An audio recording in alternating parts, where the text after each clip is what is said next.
want to welcome you to a presentation that is a very unique presentation concerning the special characteristics found when trying to control precision machining. This is called CorrectSPC when normal is not typical. If you are working with precision machining processes, you may find that these are typical precision machining statistical process controls. Generally, you will have X bar and R charts. You will find that your control limits are very badly compressed, very difficult to maintain. You may find capability indices too high or too low. Sometimes you'll even find bimodal distributions. But we know it simply cannot be that bad. There's got to be a better way of controlling precision machining, and there is. I would like to benchmark the automotive industry. The automotive industry has spent a lot of time developing key characteristic controls such as statistical process control and capability. In their AIAG PPAP 4th edition, they discuss the characteristics of a capable process. They show that to meet a capable process, you should have at least a 1.67 in your capability index. Those processes that have index values of 1.33 to 1.67 may be acceptable, and those below 1.33 do not meet acceptance criteria. When you continue to read the AIAG PPAP book, they start to discuss exceptions to those capability indices. And those exceptions fall within one-sided specifications or non-normal distributions.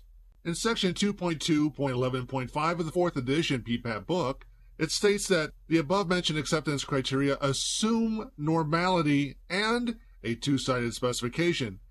That is, one with the target in the center. When this is not true, using this analysis may result in unreliable information. They continue on to state that you may need to have alternative acceptance criteria agreed upon between you and your SQE. That generally means they have no real idea how to handle these, and they're going to leave it up in the air. Note that they indicate that the focus should be on understanding reasons for the non-normality, which is what we're going to do in this presentation, and managing its variation, which we're going to do also. Let's take a look at what is a normal process. What kind of a process actually follows a normal distribution? I like to define it as, in order for a process to be normal, it should be able to be set at the mean and will continue to randomly vary about the mean without any operator intervention. A good example of that might be cutting the grass. You set the deck of the mower to a certain height, and you go about cutting the entire yard. When you're done, as most quality professionals would do, they go out and verify the height of the grass with their calipers. You will note that most of the grass is set at that at which you set your deck. Some a little higher, some a little lower. That is a normal process, a very natural variation. Another example would be baking bread in an automated bakery.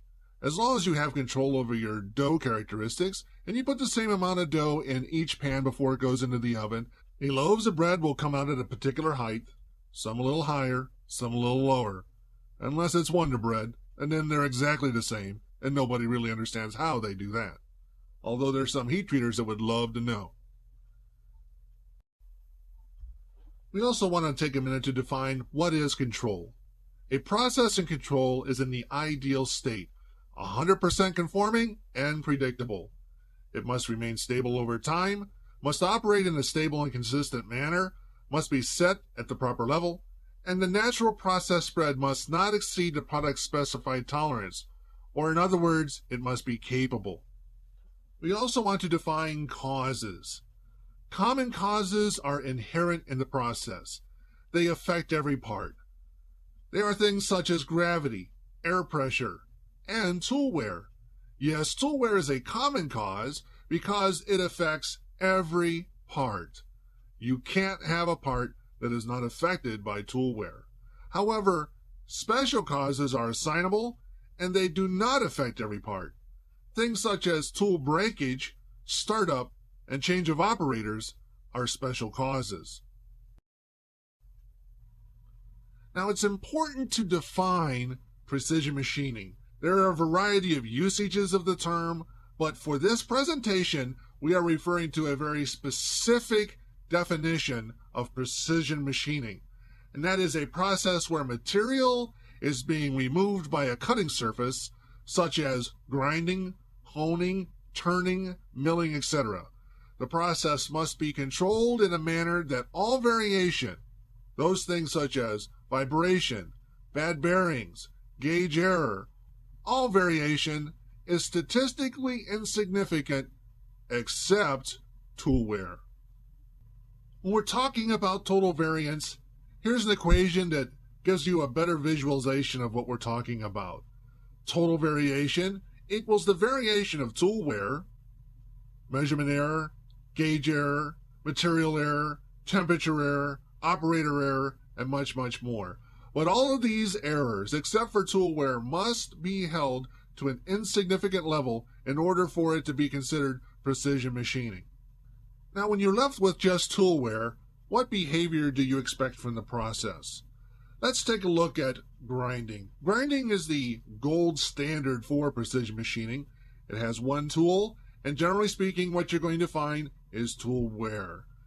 If we take a look at grinding in OD, what will occur is, from part to part, as the wheel wears, the OD will become a little bit larger. After a period of wheel wear, it will become so large that you're going to have to readjust your process back down to a lower level and allow the wheel to continue to wear. This will generate a sawtooth curve. There was a journal article written about this sawtooth curve called Process Control and Evaluation in the Presence of a Systematic Assignable Cause. This article was very good in identifying the sawtooth curve, but it fell short of capturing all of the variation needed for understanding precision machining. Let me give you an example of how I discovered this particular sawtooth curve in production. I was sitting in a meeting one day where we were discussing a particular part that we were about to make. The engineer said that there was no way that our grinding process could meet the tolerances required. Being a curious quality professional, I asked, "How do you know?" They were certainly shooting from the hip. So I decided to go out and take a look at what was going on at one of the grinders. There I found a grinder who is one of those kind of guys that always did exactly what he was told. I asked him, "How often do you plot your SPC data for this process?" And he said, "Why, every 2 hours, just as the control plan states." Then I asked him, "How often do you adjust the machine?" He said, "Every 15 minutes. Well, right about there I knew that the SPC data was pretty much garbage. I took a look at the SPC data, and you could see that it was randomly bouncing back and forth about the mean. It looked like a perfect normal distribution, but it just didn't seem right. I asked him to adjust the machine down to the lower control limit and allow the machine to run on its own until it hit the upper control limit, and when it did, he could adjust it back down to the lower control limit and let it continue on. So, reluctantly, he decided he would go along and do that. Now remember, he had been adjusting the machine every 15 minutes. We go to find out that by allowing the machine to run on its own without operator intervention, he was allowed to run that machine from the lower control limit to the upper control limit. It took a week to wear from the lower control limit to the upper control limit. So clearly what he had been doing was over control. In fact, what had happened was, by adjusting every 15 minutes, the operator had become the process, not the machine. Now, human processes generally are normal, but he was masking the true process variation by becoming the process himself.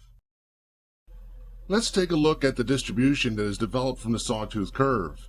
As you can see from the sawtooth curve, we start at the lower point. If it's an OD, for example, point 1 is at the lower control limit. As the tool wears, you can see the values increase until they get up to 0.9. At the upper control limit, you have to adjust back down to the lower control limit or it'll continue out of control. At the lower control limit, you continue on as the diameter increases, once again until you get to the upper control limit, and this cycle continues on. If you take a look at the graph of the frequency versus the value, which generates the distribution, you can see at the value of the lower control limit, you have 0.1, and it continues up the number line to 0.9, which is at the upper control limit. The adjustment takes 0.10 back down to the lower control limit and continues on. This generates a rectangular form, which is the form for the continuous uniform distribution. If we look at the graph of the probability density function, we see that the distribution is stable and predictable, as the values fall within points A to B, which represent the control limits that the process is adjusted between. There is another uniform distribution, the discrete uniform distribution. You could develop a discrete uniform distribution by taking one die and rolling it over and over again. It can only have very discrete values, the values on the faces of the die. However, this has much different math and statistics associated with it, and should not be confused with the continuous uniform distribution. Some people like to think that the universality of Shewhart's charts are supported by the central limit theorem. The central limit theorem states a sufficiently large number of independent random variables, each with finite mean and variance, will be approximately normally distributed. The problem with this process is that the data is not independently variable. That being the case, the central limit theorem does not apply. Now here's some interesting points about the continuous uniform distribution. The mean has no real value in controlling a process with the uniform distribution. When you take a look at the sawtooth curve, as the dimension is increasing from the tool wear, it goes right by the mean. The mean has no effect on the process whatsoever.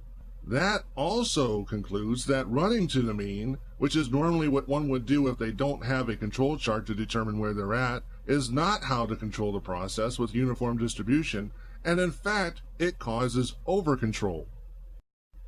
So let's consider what type of variable control charts would be appropriate for controlling precision machining. We know there are many types. The most common found on the precision machining shop floor is the X bar in R or X mean in R, the X moving range, and I'm going to offer up a new option called the X high-low R chart. Let's take a look at which is best. Here's an example of a typical X bar R chart. Let's take a look at how the data is developed for this chart. In the old days, we'd take 5 samples in a row off of the process, and then we would measure each one, take the average, and find the range. We would continue to do this over and over again throughout the process. However, there are some very fundamental problems with this technique. First of all, how about a trick question? How many diameters are there in a circle? Any guesses? Well, the observant student will note that there are an infinite number of diameters in a circle. That's right, an infinite number. Yet, how many did you measure on each of those parts? 1. So, you are using one measurement out of an infinite number to describe that circle. The probability of describing that circle with 1 out of an infinite number is pretty low, unless you're a lottery winner. In fact, on a precision machined part, this is what a circle really looks like. Now, which one of those diameters do you think you use to describe your process?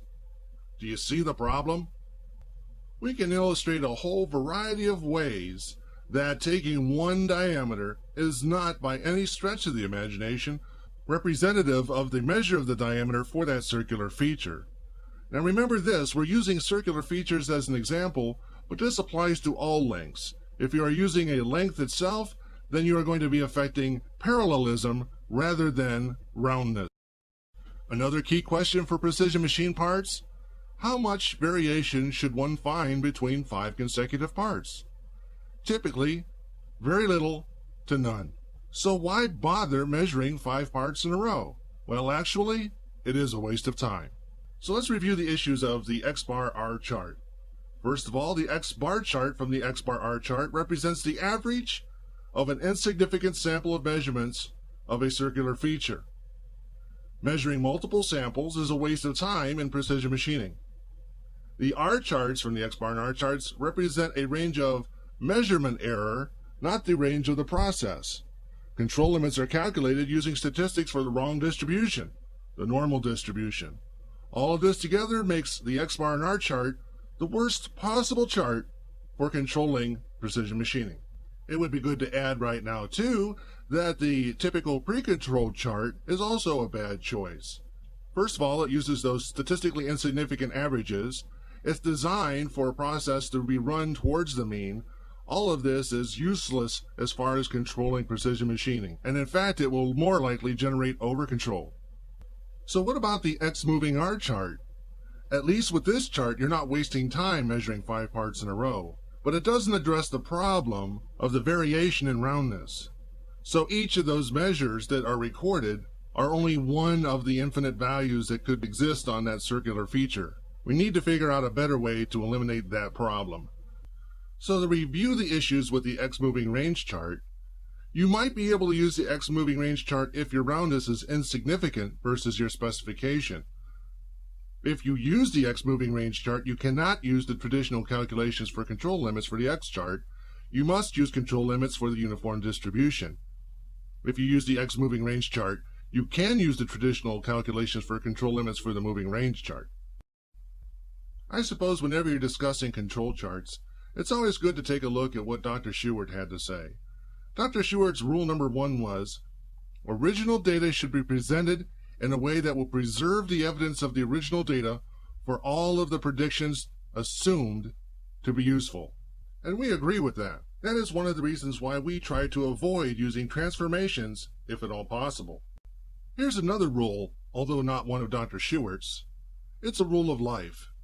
If you measure one diameter, you will measure a good one, and the customer will measure a bad one. So, how do you control diameters? I would suggest that you take some quality time with one part, measure all the way around the part, record the largest and smallest diameters. Then you are controlling all possible diameters. If you are using a hand gauge, then at the bare minimum you should measure 4 quadrants, as shown here. If you have the opportunity of using other gauges, such as air gauges, indicators, CMMs, then you have the opportunity of measuring many more points, and, in this case, the more the merrier. What else can you learn from measuring the largest to the smallest diameter? Well, the difference between the largest and smallest diameter, by definition, is the roundness. Now, could that be important for controlling this dimension? I think so. Here's an interesting story about roundness. A while back I had a customer who was testing ABS valving parts for leaking. One of the parts in the assembly was a part that we made. They checked our parts, and they all seemed to be fine to the customer. We couldn't do the leak testing at our facility, so I asked the customer to find 10 good parts and 10 leakers, and send them back to me. We analyzed the parts, and we found the ones that leaked had over 8 microns of roundness, and the ones that didn't leak had less than 8 microns of roundness. I figured if I could control the process so that the roundness was less than 8 microns, the customer would be satisfied. But I had to figure out a way to do it. I guess I could have charted roundness by itself, but I was already charting diameter. It just seemed ridiculous to chart roundness on its own. Then it struck me, why not chart the largest diameter and the smallest diameter? That way I would have the roundness built right into the chart. And as long as those 2 diameters fell within the control limits, then the part was going to be just fine. And as long as the difference between them fell below 8 microns, the part would function great. So I developed a chart called the X-High-Low R chart, where I would plot the high and the low values for each of the samples that I measure, take the difference, and plot the range. By controlling the process in this manner, they never had a leaker again. And the beauty of it was, now I only had one chart to control that characteristic. Let's take a look what a control chart for a round characteristic would look like with the X-High-Low plotting. At your first point, you plotted the minimum sample diameter and the maximum sample diameter. You can see that they both fall within the control limits, which is great. That means the entire part is in control. As the tool wears, you continue to plot both the maximum and the minimum sample diameter until you reach the upper control limit with the maximum sample diameter. You adjust down to the lower control limit where the minimum sample diameter just touches the lower control limit, again keeping all of the diameters in control. Continue to allow the tool to wear and plot as you did in the past. The area between these lines represents the roundness. The wider the area, the more roundness you have in your process. Note that by controlling the process in this manner, every single diameter is going to be in control. That means your customer will find no diameter that's going to be either out of control or out of spec, unless you had an errant special cause like a broken tool. Now, if you compare what you might find if you try to chart just one single diameter from a sample rather than the high and low, as you can see on this chart, there's a lot more variation than really exists on the part. That variation comes from measurement error. That measurement error as a result of trying to identify a diameter from one point rather than by all points as described by the high and the low values. One thing that you can do with the high and the low values is a linear regression of either of those sets of values, and that will give you very accurately the tool wear down to millionths of an inch. You cannot do that with the single points, as it has a lot of variation there that is simply measurement error, and it does not provide as accurate of a calculation as the linear regression of either the high or the low points individually. You'll also note that the calculation of tool wear is a very convenient product of the X-Hilo-R charting methodology that you will not be able to do with the X-Bar-R chart. In fact, it provides no such valuable information. Here is a charting methodology often attempted to be used to control precision machining processes. In this charting methodology, they attempt to develop control limits about the slope of the tool wear line. However, this is all calculated based on data that is simply a matter of the variation of the measurement error that we saw previously. So, attempting to control the process from data generated from measurement error seems to be ridiculous at best. Not only that, it absolutely ignores the major cause of variation in the process, which is tool wear. So for the additional effort it takes to generate and prepare and maintain the trend chart, it provides very little information for the operator to control precision machining operations. Here again we look at the equation for total variance. The major variation is tool wear, and tool wear is a continuous uniform distribution. After that we have other variations which are to be held to statistically insignificant levels in order to be able to control precision machining. So it's clear what we should be focusing on is controlling tool wear itself, which is why the trend chart holds very little value in controlling precision machining. So here we have the typical layout of an X-Hilo-R control chart. As you can see on the X-Hilo-R chart, you have two lines where you plot both the high and the low individually and track them as you do your adjustments. The R is the range, or the roundness in the case of a round part, or the parallelism in the case of a length. This chart is an actual X-Hilo-R chart right off of a shop floor where they're doing CNC turning of a forged blank. It's fairly clear that it's easy for the operator to maintain and provides them very valuable information. In fact, most operators are very comfortable with this information because it gives them a direct readout of the tool wear, the diameter, and exactly what's going on with the machining operation. This is very intuitive information for people who are familiar with precision machining. Oftentimes the question comes up, how do you determine the sampling frequency? Typically, there's two techniques that are used, the dartboard and operator whining. In a dartboard approach, it's simply just a stab in the dark as to how frequently one would want to take data. It may be every hour, every 2 hours, half a shift. It's just a stab in the dark. Oftentimes, that is the starting point, and then operator whining is used to determine a lesser frequency. They would tend to say, well, we can't do it that often. We really have too much to do. Between these two techniques, generally speaking, an insignificant amount of data is generally tracked. However, with the sawtooth curve, it's very clear as to how often you need to take your data. If you take the period of time from when the point is at the lower control limit to when it hits the upper control limit and divide it by 5, you have a very sane frequency for collecting your data. In fact, you could do more. For example, in a situation where that period of time might be a whole week and those would then represent 1 sample per day, you may want to do it more frequently in order to capture special causes like tool breakage. But in any event, it's very easy to justify the frequency of sampling. Generally, if you show this to an operator, they will find it very understandable and will go along with it rather readily.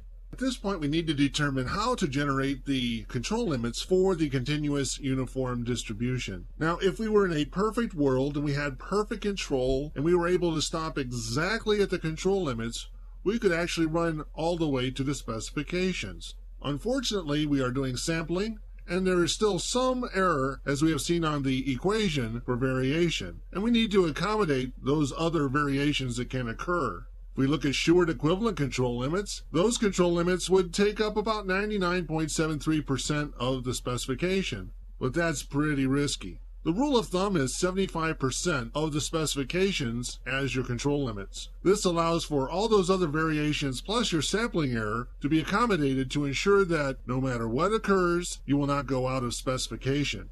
To determine the R chart control limits, if a roundness or parallelism specification is called out, use 75% of the tolerance. The interesting thing about the R chart or roundness is that it is a very good indication of tool breakage. What happens is, as the tool gets rounded and doesn't cut as efficiently, the roundness starts to get worse. At some point in time, you will be able to predict how much of this roundness is tolerable before you have a risk of the tool breaking. This would also be true for parallelism on a length. So if no roundness or parallelism is called out, use historical data to evaluate a level that will best protect against broken tools as your control limit. So how does one use the X-Hilo-R control chart to control precision machining? First of all, if you're doing an OD, for example, you start with an OD at the low value at the lower control limit. You allow the tool to wear until the high value hits the upper control limit, then adjust down until the low value hits the lower control limit. Doing so will assure that all of the diameters in your circular feature are in control. If you are doing an ID, then start with the ID at the high value at the upper control limit, allow the tool to wear until the low value hits the lower control limit, and then adjust up until the high value hits the upper control limit. Continue on, cycle after cycle. Now the X-Hilo-R chart doesn't use the same control chart rules as X-bar and R charts and other similar control charting methodologies. But you can still look for clues of out-of-control condition. The first clue to look for is trends in the wrong direction. This can occur with the roughing and finishing operations. The roughing tool wears at a different rate than the finishing tool. The change in tool pressure can affect the finish dimension. So oftentimes, instead of seeing the perfect sawtooth curve, you'll see it start to bend down into the wrong direction. But that's fine. As long as you know the cause, then continue. However, if you don't know the cause, for example, you're machining an OD, and the OD is getting smaller instead of larger, as you would expect from the tool wear, then you need to stop and assess the problem and understand the origin of that variation.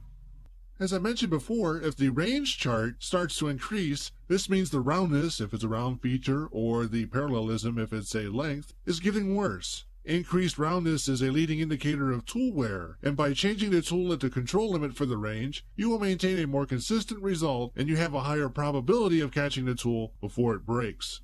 You may find using this technique much more economically advantageous than using set number of parts or a set period of time to change your tools.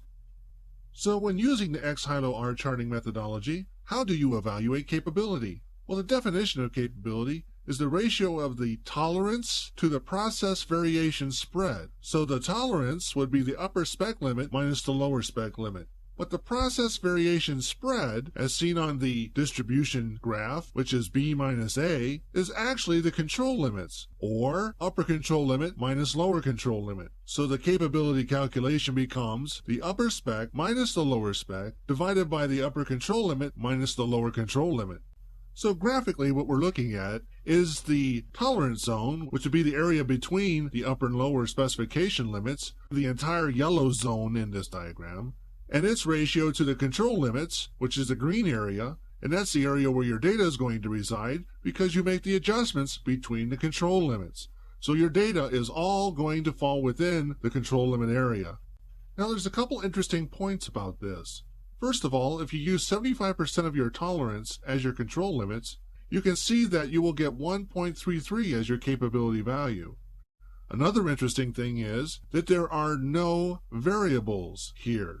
So the notion that you have to recalculate your capability every year just simply doesn't have to happen because there's no variable. These are all constants that are set up at the very beginning of your process. When evaluating capability of a process that exhibits the sawtooth curve, people often don't pay enough attention to the problem of sampling error. Let's start off with this example. Here we take data from product made in a portion of the sawtooth curve. As you can see, the histogram looks good. The problem is it shows a very small variation within the process that really isn't representative of the process variation altogether. This will give people a false sense of having a very high capability, and oftentimes when this sampling error has occurred, people will get preposterously high capability indices. And then they find out over the life of the process they can't meet it. The problem is, it takes less than one full cycle of data and isn't really representative of the capability of the process ongoing. Another example of sampling error is sampling through the adjustment. If you sample through an adjustment, what you're going to find is a bimodal distribution. If you were to show this to a customer SQE, they would be incensed that you have an absolutely out-of-control process. But look again. It came from the exact same process as the previous data that showed an extremely capable process. The fact is, the process is capable, but the sample was incorrectly taken, so the data does not really represent what your process is capable of. There are a wide variety of sampling errors that you can generate during your capability study. That is why using the data from a capability study to directly calculate the capability is not what you want to do. What you want to do is show that the process can stay within the control limits. As long as you stay within the control limits and you have established that your process does generate a sawtooth curve, you are capable. And you are capable to the indice that we calculated using the control limits and the specification. It's as simple as that. Another question that arises is, how do you generate continuous improvement in precision machining? Oftentimes what they suggest is that you want to compress your control limits. However, compressing control limits in precision machining is not a good idea. Let me show you why. This chart illustrates what can happen when you compress your limits in precision machining. What do you see that's happened here? What's happened is that the operator will now have to make many more adjustments. So the operator becomes a more key factor in the process. This is not a good idea. We do not want the operator to become more of a part of the process. We know that that creates more variation, not less variation. There has got to be a better way for continuous improvement in precision machining, and there is. What you want to do to continuously improve your process in precision machining is to reduce the slope associated with the sawtooth curve. So in essence, what you want to do is find a way to make the tool wear much less per part. Generally, this means reevaluating the tooling that you have and seeing if there's a better tool available. Of course, you'll still have to evaluate that against tool breakage, cost of the tool, and other factors. But the key point is, if you want to continuously improve precision machining, you need to look at the slope of the tool wear and not compress the control limits. You'll also note by reducing the slope of the tool wear, you will have fewer operator interventions, and that is also a very good thing. Now's a good time to take one last look at special causes. Remember, what we're looking at is controlling the process, and controlling the process is dealing with the common causes. You still have special causes that are going to crop up, and they need to be reduced as much as humanly possible, and they need to be monitored for their own impact on the process. These special causes are machine warm-up, operator breaks, which are very similar to machine warm-up if they allow the machine to go down during their break, material changes, tool breakage, operator changes, and operator training. Again, these special causes need to be monitored, they need to be reduced, in order to have your process have the least amount of variation possible. In conclusion, precision diameters and lengths should be primarily affected by tool wear. Tool wear and associated adjustment for tool wear generates the sawtooth curve. The sawtooth curve's distribution is the uniform or rectangular distribution. The uniform distribution is non-normal and does not follow the rules of normality such as CPK calculations or all of the Western Electric rules for control chart evaluation. The X-bar chart from the X-bar R charts represents the average of an insignificant sample of measurements for a circular feature. The R charts from the X-bar R charts represents the range of measurement error. And control limits are calculated using the statistics for the wrong distribution, the normal distribution. Therefore, the X-bar and R charts are absolutely the worst possible charts you can use for controlling precision machining. The correct way to control precision machining is using the X-high-low R charts. The X-high-low R charts represents the GD&T characteristics of a circular feature, diameter, and the zone represented by roundness. This is also true for lengths, as it represents the length and the zone represented by parallelism. X-high-low R charts provide more valuable data, such as tool wear rate, and when to make an adjustment. X-high-low R charts also use the correct uniform distribution for precision machining in their calculations. Dr. Schubert said, the total information is given by the observed distribution, and we have done that in this presentation by establishing the correct distribution for precision machining, the continuous uniform distribution, and preparing a control methodology for it. This concludes the CorrectSPC presentation when normal isn't typical. If you have any further questions or need assistance in implementing CorrectSPC, feel free to contact us at www.correctspc.com or email info@correctspc.com.